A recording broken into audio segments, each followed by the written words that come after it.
Alright everybody, so we just watched Alec Myers make his draft selections here. So with 45 cards in hand, move over to our feature match area and watch him pile out his deck. So the big hitters we saw were obviously the Aurelia he just piled out. We got a Skarg Guildmage, which we debated both in the chat and also Alec thought about for a while. We got a Zertos Swine, a lot of gold cards, as is expected in this multicolor format. A Boros Guildmage as well, and then Street Spasm and Slime Molding and a variety of stuff. So Alec's going to figure out exactly where he wants to go to. The most interesting thing about his deck so far is you'll notice all the way at the top, 2 Axebane Guardians. He was also playing a Gatecreeper Vine, which I don't know where that ended up going. I think Alec realizing he forgot to bring it out here. So Alec's deck building style here, a little bit all over the place. He just kind of piles everything out. Usually I would imagine you would pile them out in cost order here. Accidentally counting out his guild gate there. So he's got 1, 2, 3, 4, 5, 6, 7, 8, 9, 10, 11, 12. Looks like he's got 24 cards currently. He's got 2 clue stones here. He does have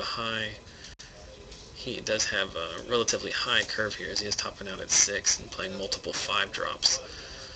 So basically a deck that started off Boros, picked up a possible Orzhov Splash or possible Naya Splash in the middle of the Dragon's Maze pack, and then really got solidified into Naya in the Return to Ravnica and Gatecrash packs. So it looks like we're making some final cuts here. Alec pulling out his removal. Looks like he's got 4 cards in the removal-ish package. We've got an Avenging Arrow, a Street Spasm, which is one of the stronger removal spells in the game, or at least in this format, I should say. The War Leader's Helix, which is pretty strong. Then I'm not familiar. I can't see what the gold card is right below the word Grand. It is somewhat confusing. I can't see what that is.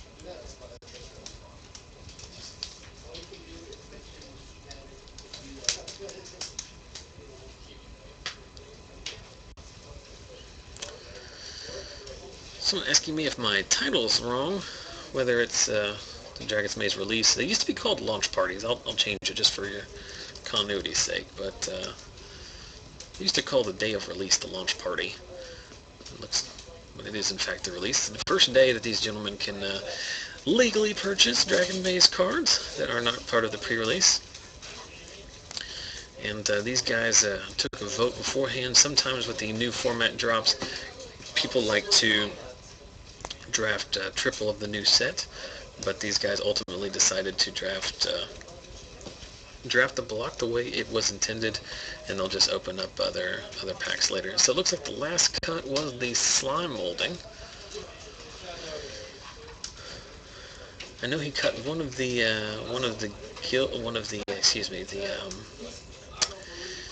Axebane Guardians, and he's playing both Boros Clue Stones here. It looks like he's content with his deck. Very interesting that Alec in deck building does not pile them out according to cost. I think that would be something you would want to do. But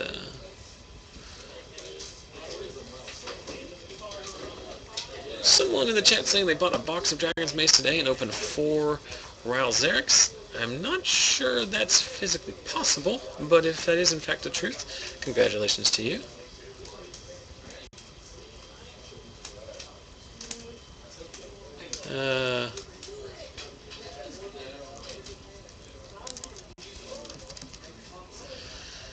So Alec digging for some lands here. We'll go ahead and bring up the other camera. So guys, while Alec is finishing up his deck here, he'll be in, once he's done sleeving and whatnot, he'll come inside and we'll talk a little bit more about his strategy going through the draft, as well as the exact cuts he made and whatnot. But I want to take this opportunity, like we do always, to thank you guys for tuning in. Those of you who've watched before, obviously we do this every Friday. It's not every Friday that we draft. We only draft in association with the release party. But for those of you who have been looking forward to this for a long time, it is in fact another draft. And we went through a somewhat painstaking process of making sure we had 8 legitimate draft ringers in this specific pod. So these guys waited until 6:30 so we get everybody together. So we should have some good magic here. We saw a good draft out of Alec. Basically picks that we can all debate a little bit, but very justifiable.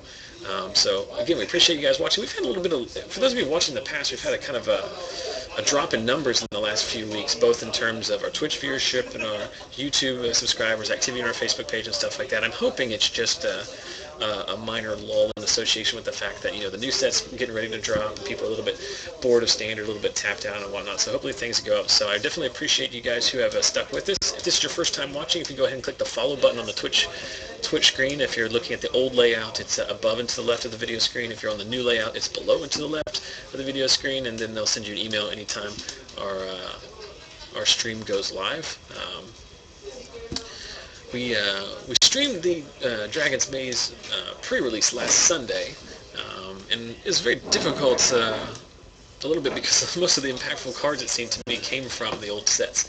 So we didn't get to see as many of the new cards as maybe we'd like to. The same way with this draft format, as we only have 1/3 of the new cards to be checked out. But I don't know, it should be interesting. We saw Brett Rose win that pre-release with an Esper deck with cards that I don't think anybody's first picking all that much, but it sure got done for him.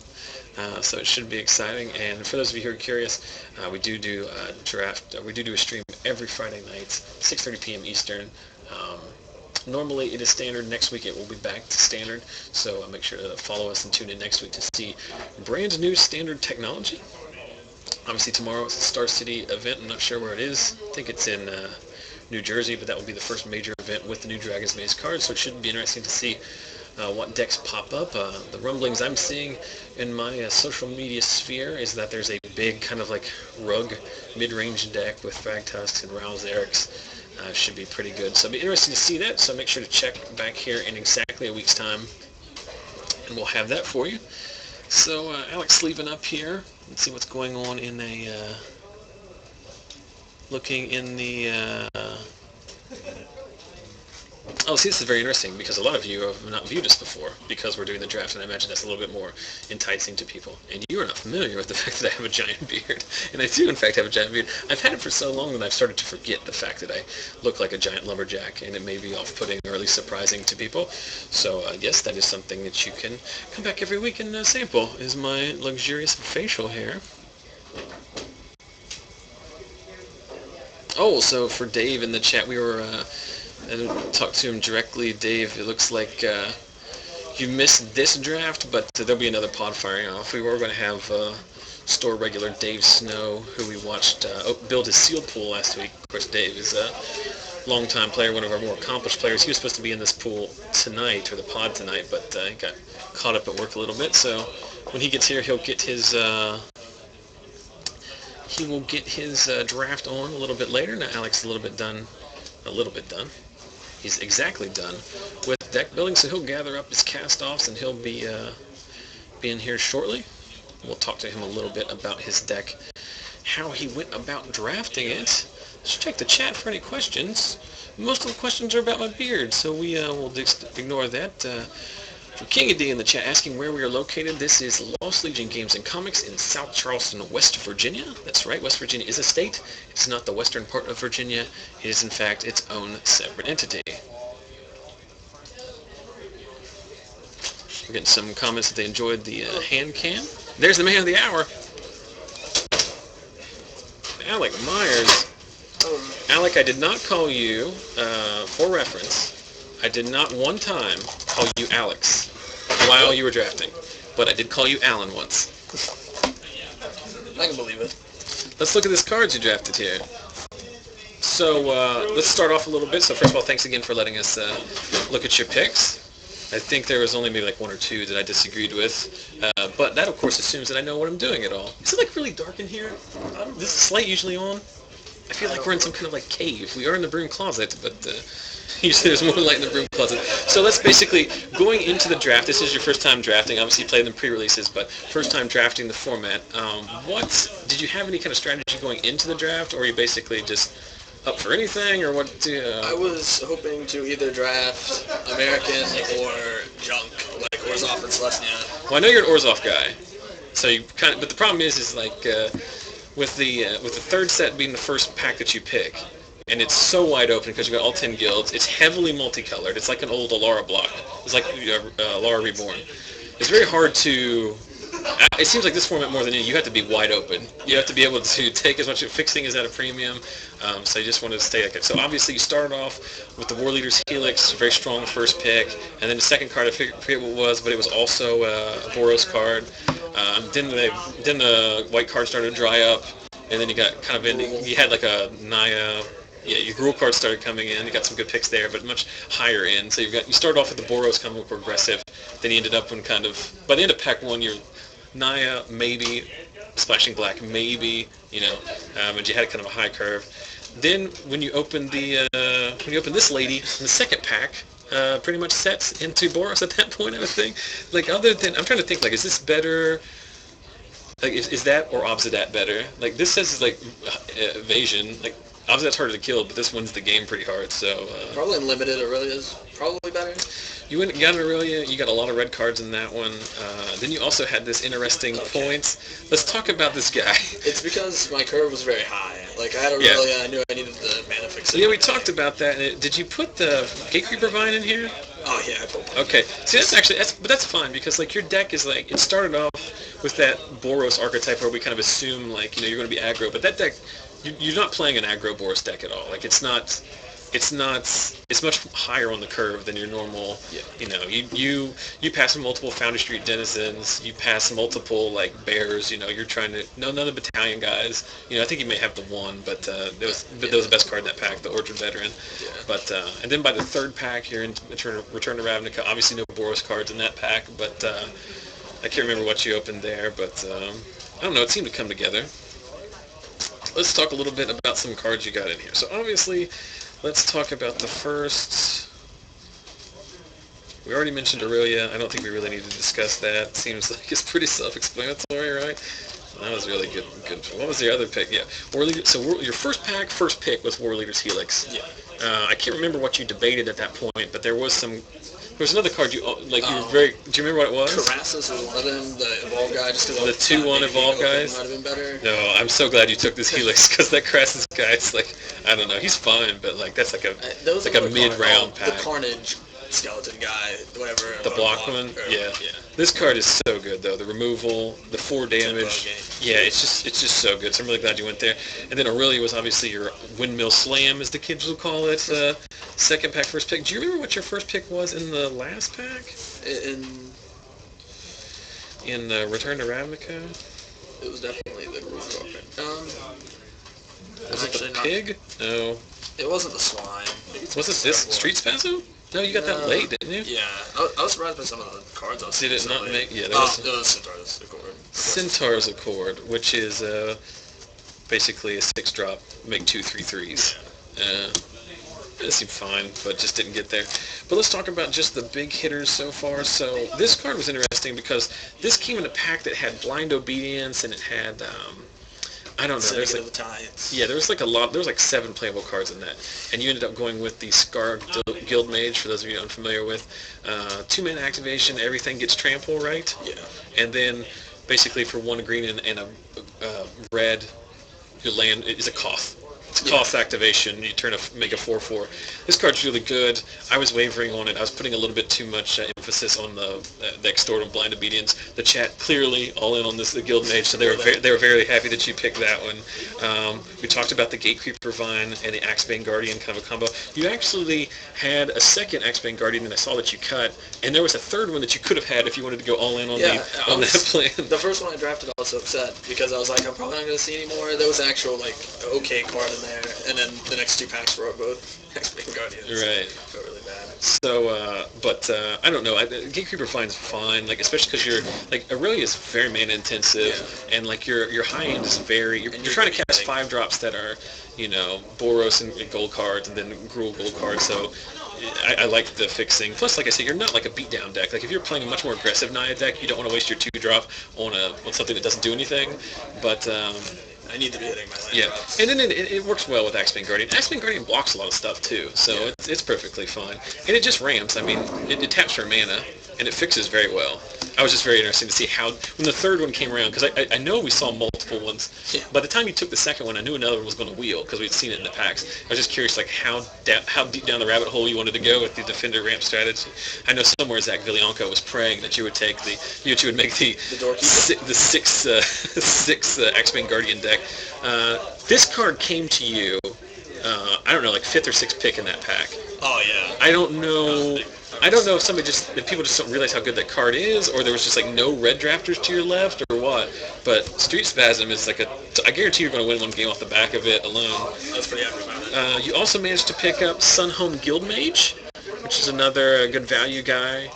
Basically, I imagine here the Anthem effect not as good in your deck, but it is a bear and it does make dudes, which seems pretty. For the Gruul enchantment that I ended up picking up. Yep. You've also got an Ordrin Veteran. I won't show it, but Battalion 3/1 gets double strike. Ember Beast we're all familiar with. This guy's really good here too. It's kind of in between in your deck. But it basically is a worst case scenario. It's like a Flame Javelin. I mean, it's a 4 damage spell that helps you get there. Nobody wants to block him on turn 2. Oh, you did end up playing the Hellraiser Goblin. Yeah. It's fun. He's I don't know. He's like He's like in the 20s of the cards. They can't all be Aurelia. You can't have Aurelia all of them. You got this guy, Viashino Racketeer. When it comes into play, you may discard a card and draw a card. Seems fine.